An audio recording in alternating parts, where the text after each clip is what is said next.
Hello everyone. आज की इस वीडियो हम देखने जा रहे हैं थ्रेड कटिंग के लिए गियर रेशियो किस तरह से सेट करते हैं, और उसमें भी जो 3/4 रेशियो की मशीन आती है, ठीक है। खासकर वो मशीन जिसमें टम्बलर गियर लगे रहते हैं उसमें 3/4 रेशियो होता है, तो उसको भी आपको कंसीडर करके चलना पड़ता है, ठीक है। अभी यहाँ पे थ्रेड कटिंग का सिंपल ऑपरेशन वैसे आपको मालूम होगा। जैसे आप देख सकते हैं स्पिंडल है, स्पिंडल से आपका ये गियर कनेक्टेड रहता है, और इस गियर से फिर यहाँ पे बीच में जो गियर्स होते हैं इनके थ्रू आप लीड स्क्रू में पावर का ट्रांसमिशन करते हैं, ठीक है। तो लीड स्क्रू का जैसा रोटेशन होता है उसके हिसाब से यहाँ पे पिच कट होता है। तो ये इसके बारे में मैं डिटेल वीडियो बनाया है, तो वो वीडियो मैं लिंक में आपको दे दूँगा। अभी आप देखिए कि गियर कट करने का जो गियर रेशियो निकालने का जो जनरल फार्मूला होता है वो ये होता है आपका 5/127, ठीक है, इंटू पी सी का मतलब जो पिच आपको कट करना है, वर्क पीस के ऊपर जो आपको पिच कट करना है वो पी सी है, और पी एल आपका लीड स्क्रू का पिच है। ये तो फिक्स ही रहेगा, है ना। पी एल लीड स्क्रू का पिच होता है, और जनरली आपका 4 TPI के लीड स्क्रू इंडिया में बहुत कॉमन है जो लेथ मशीन बनती है। इसके अलावा 2 TPI और 6 TPI का लीड स्क्रू भी आता है। अब ये 5/127 है, ये अप्लीकेबल है जब आपका ये जो पिच है ये पिच किस में हो, MM में हो, और जो लीड स्क्रू का पिच है ये लीड स्क्रू का पिच जनरली आपका TPI में होता है ना। TPI में होने का मतलब ये, TPI का मतलब आप समझ होंगे थ्रेड पर इंच, तो इसका मतलब आपका लीड स्क्रू का जो पिच होगा वो किस में होगा, इंच होगा। तो उसके लिए आप ये फॉर्मूला इंप्लीमेंट करते हैं। कभी कभार क्या होता है डबल स्टार ट्रिपल स्टार इस तरह का होता है, तो उस केस में एन की वैल्यू कंसीडर करना पड़ता है। ये सिंगल स्टार्ट है तो एन की वैल्यू कंसीडर नहीं करते हैं, 1 होता है। डबल स्टार्ट होगा तो एन की वैल्यू 2 हो जाएगी, ट्रिपल स्टार्ट होगा 3 हो जाएगी। तो जनरली हम सिंगल स्टार्ट कट करते हैं, तो ये आप ओमिट कर सकते हैं। फिर यदि आपको गियर रेशियो निकालना है, यदि आप थ्रेड जो कट कर रहे हैं वो भी TPI में है, मीन्स उसका पिच यदि इंच में है, तो आप ये वाला जो है रेशियो इसको आप कंसीडर नहीं करते हैं। तो उसकी जगह सीधा सा आ जाता है PC/PL, जिसमें PC क्या है, pitch of the thread to be cut, है ना। वर्कपीस को जो थ्रेड कट करना है उसका पिच, और PL क्या है, लीड स्क्रू का पिच, ठीक है। N क्या है, नंबर ऑफ स्टार्ट। N की वैल्यू जनरली 1 लेते हैं। यदि आपको डबल ट्रिपल स्टार्ट दिया हो तो उस केस में इसको कंसीडर करते हैं। अभी 3/4 के केस में क्या करते हैं, ये तो नॉर्मल केस में था, लेकिन जब 3/4 के केस में गियर रेशियो निकालते हैं तो उस केस में आपको ये 3/4 रेशियो का मल्टीप्लाई करना पड़ता है। यहाँ पे जो सेम फार्मूला, इस फार्मूला 3/4 का और यहाँ पे 3/4 का मल्टीप्लाई करना पड़ता है, क्योंकि वहाँ पे जो टम्बलर गियर है उनका रेशियो 3/4 होता है। तो जैसे यहाँ पे 5/127 है, PC pitch to be cut, PL pitch of lead screw, N number of start, और 3/4, है ना। ये मशीन के रेशियो से आ गया। तो ये किस में, जब पिच आपका किस में होगा, MM होगा, और जब आपका पिच इंच में होगा, PC इंच में होगा, तो आपको उस केस में ये कंसीडर करना है, ये वाला फॉर्मूला यूज़ करना है, ठीक है। उस केस में आपको ये वाला फॉर्मूला यूज़ करना है, PC/PL into N into 3/4। Same फार्मूले, ये फार्मूले और ये वाला फार्मूला सेम है, बस यहाँ पे 3/4 का मल्टीप्लाई हुआ है क्योंकि रेशियो 3/4 है। अब कुछ क्वेश्चन सॉल्व करते हैं न्यूमेरिकल, जिससे आपको और अच्छे से अंडरस्टैंडिंग हो जाए। जैसे यहाँ पे क्वेश्चन दिया हुआ है, इसमें ये दिया हुआ है जो चेंज गियर आते हैं वो क्या क्या चेंज गियर अवेलेबल है, तो उसके हिसाब से जैसे 25 है, 30 है ना, ये अवेलेबल चेंज गियर्स हैं। 30, 40, 50, 60 ये सब दिए हुए हैं, ठीक है। अब आपको गियर रेशियो निकालना है 12 TPI के लिए, ठीक है। तो 12 TPI आप देख सकते हो यहाँ पे TPI है। TPI का मतलब आप समझते होगे, TPI का मतलब होता है थ्रेड पर इंच, मीन्स 1 इंच में आपका कितना थ्रेड है। 12 TPI का मतलब 1 इंच में कितना थ्रेड है, 12 है। तो इस केस में जो पिच हो जाएगा वो पिच कितना हो जाएगा, 1/12 इंच। ये आपको समझ में आता होगा। अब हम निकालते हैं इसके लिए गियर रेशियो। तो गियर रेशियो क्या फॉर्मूला लिखा आपने, गियर रेशियो का फॉर्मूला है आपका ये, चूंकि आपका TPI में जो पिच है वो ऑलरेडी इंच में, तो यहाँ पे 5/127 यूज़ नहीं करेंगे, तो उसके डायरेक्ट फॉर्मूला जाएगा PC/PL, और चूंकि नंबर ऑफ स्टार्ट नहीं दिया तो N की वैल्यू 1 हो जाएगी, और मल्टीप्लाइड बाई 3/4।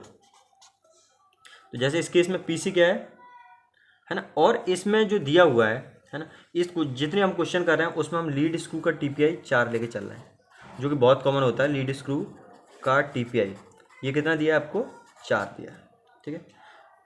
तो यहाँ पे आप सॉल्व करेंगे तो जैसे लीड स्क्रू का TPI 4 है, तो इसका मतलब लीड स्क्रू का पिच कितना हो जाएगा, 4 टीथ हैं पर इंच में, तो 2 टीथ के बीच में डिस्टेंस क्या हो जाएगी, पिच क्या होता है 2 टीथ के बीच में डिस्टेंस, तो 2 टीथ के बीच में डिस्टेंस हो जाएगा 1/4 इंच, ठीक है। अब यहाँ पे वैल्यू पुटअप कर सकते हैं। PC कितना है, 1/12, PL कितना है, 1/4, ठीक है। इसको सॉल्व करेंगे इंटू 3/4, तो इसको यदि हम फर्दर सॉल्व करें तो 1/12, अब इसमें मल्टीप्लाई हो जाएगा तो उल्टा हो जाएगा, आपको ये पता होगा ना, जैसे ए अपॉन बी होता है और इसको डिवाइड करना है सी अपॉन डी से, तो ये क्या हो जाता है ए अपॉन बी इंटू ये ऊपर पहुंच जाता है तो डी अपॉन सी हो जाता है। सेम कुछ यहाँ पे हो रहा है, 1/12 हो गया और ये 4 ऊपर पहुंच जाएगा नीचे इंटू 3/4। ठीक है, तो आपको जो रेशियो आएगा 4 से 4 कैंसिल आउट हो जाएगा, 3 1 जा 3 और 3 4 जा 12। तो कुछ रेशियो आपका कितना आ रहा है 1/4 आ रहा है। 12 TPI के लिए जो गियर का रेशियो है उसमें 4 गियर लगते हैं बेसिकली, वो कितना आ रहा है 1/4। ठीक है, आपने देखा ये कितना आ रहा है, ऊपर 1 बचा नीचे 4 बचा, तो 1/4 रेशियो आ रहा है। ठीक है, अब 1/4 के लिए जनरली क्या होता है इसमें कि जो ऊपर वाला गियर है, मतलब ये यदि आप चार्ट देखो, मैं चार्ट का भी इसमें स्नैप लगा देता हूँ, यदि आप चार्ट देखेंगे तो ऊपर वाला गियर फिक्स रहता है जनरली। जो पहला गियर होता है वो 30 का रखते हैं, ठीक है, ज़्यादातर केसेस में। तो पहला गियर हमने यहाँ पे आपको 1/4 लेके आना है, तो यहाँ पे 30 का रख दिया। ठीक है, और आपके पास दूसरा गियर क्या अवेलेबल है 60 अवेलेबल है, तो यहाँ पे 60 कर सकते हैं। ठीक है, और इंटू आपको देखो कॉम्बिनेशन बना के 1/4 लेके आना है, इंटू 50/100 कर सकते हैं। तो इसको यदि आप सॉल्व करोगे तो क्या आ जाएगा 1/4 आ जाएगा। ठीक है, तो 1/4 आ जाएगा।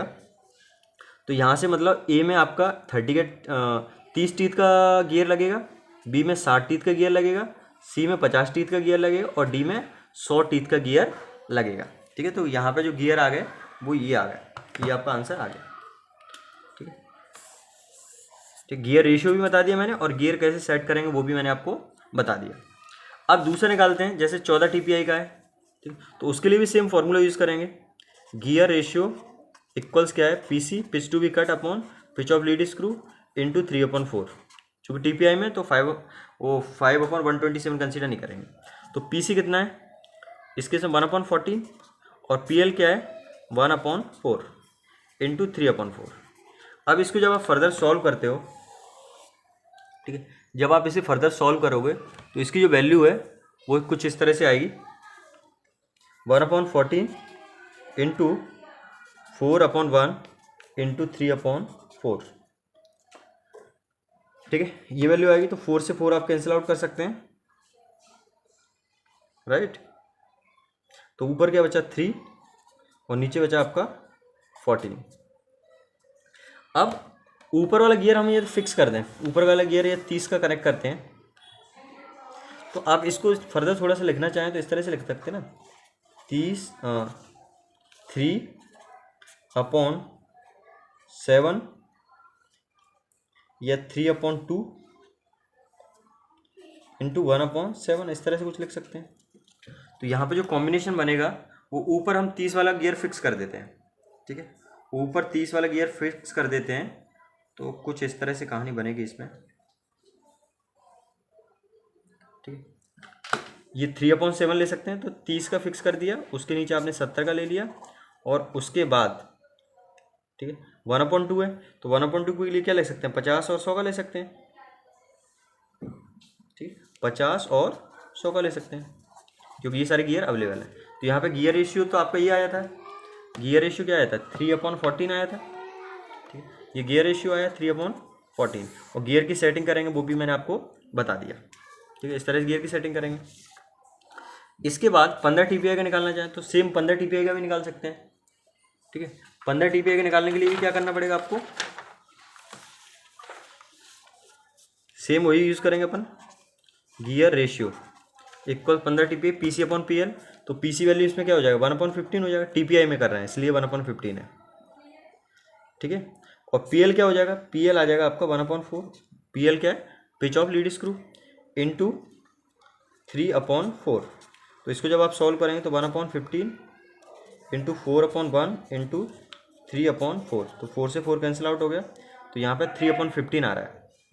ठीक है, तो यदि इसको फर्दर हम सॉल्व करना चाहें, गियर रेशियो आ रहा है 3/15, तो ऊपर हम 30 का गियर लगा दें और नीचे इसमें 150 कर रहे हैं, तो इसको थोड़ा डिवाइड करें तो क्या हो जाएगा 30।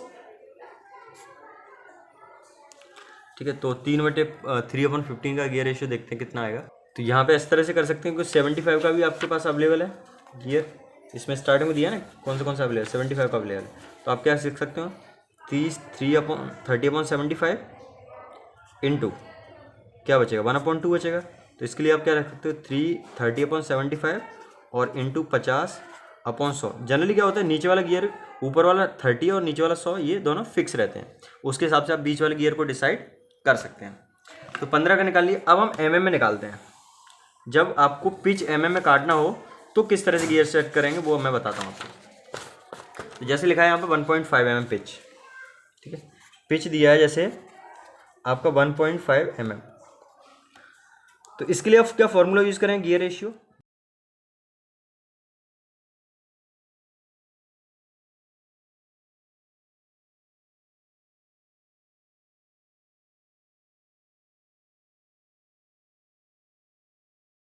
थ्री अपॉन फोर का मल्टीप्लाई होगा तो यहाँ पे भी 3/4 का मल्टीप्लाई होगा, ठीक है।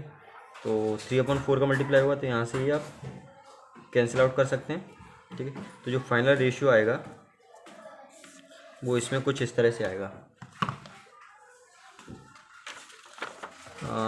5/127 इंटू 1.5 इंटू 3, ठीक है। तो ये आ जाएगा 5/127 और ये क्या हो जाएगा 4.5, ठीक है। तो 4.5 को आप हटाना चाहें तो यहाँ पे लिख सकते हैं 45/10। अब इसको थोड़ा सा गियर जो रेशियो अवेलेबल है उसके हिसाब से देखते हैं। ऊपर वाला गियर हमको 30 का फिक्स करना है तो हम क्या कर सकते हैं इसमें 6 का मल्टीप्लाई कर सकते हैं और इसमें भी 6 का मल्टीप्लाई कर सकते हैं। तो ये जाएगा 30/127 और ये क्या आ जाएगा 45/60। अब हम देख लेते हैं ये सारे गियर अवेलेबल हैं या नहीं है। तो 45 और 60 अवेलेबल है या नहीं है, तो 45 देखिए अवेलेबल नहीं है, ठीक है। इसका मतलब यहाँ पे आपको दूसरा गियर यूज़ करना पड़ेगा। तो इसको यदि आप कैंसिल आउट करें तो क्या आ जाएगा 3/4 आएगा। 15 3 जा 45, 15 4 जा 60। अब 3/4 आ रहा है तो इसमें क्या रेशियो आ सकता है आपका, ये रेशियो आ सकता है 75/100। तो 30/127, थोड़ा सा दिमाग आपको लगाना पड़ेगा, और नीचे यहाँ आ जाएगा 75/100, ठीक है। तो ये गियर आपके आएंगे। ये आपका गियर ए हो जाएगा चार्ट के हिसाब से, ये गियर बी हो जाएगा, ये सी हो जाएगा और ये डी हो जाएगा। एक और क्वेश्चन करते हैं। फिर इसमें क्वेश्चन है आपका 2 mm TPI का, sorry 2 mm pitch, 2 mm pitch के लिए। तो 2 mm पिच के लिए जब आप निकालोगे तो वही फॉर्मूला यूज़ करना पड़ेगा, gear ratio equals 5/127 into PC/PL into 3/4, क्योंकि 3/4 मशीन का रेशियो है। तो 5/127 और यहाँ पे पिच क्या है 2 mm, PL क्या है 1/4 pitch of lead screw into 3/4। तो जब इसको आप सॉल्व करोगे तो 5/127 इंटू 2 इंटू 4, ये 4 ऊपर चला जाएगा, इंटू 3/4। तो 4 से 4 कैंसिल आउट हो जाएगा, तो यहाँ पे आ जाएगा 5/127 इंटू 6, राइट।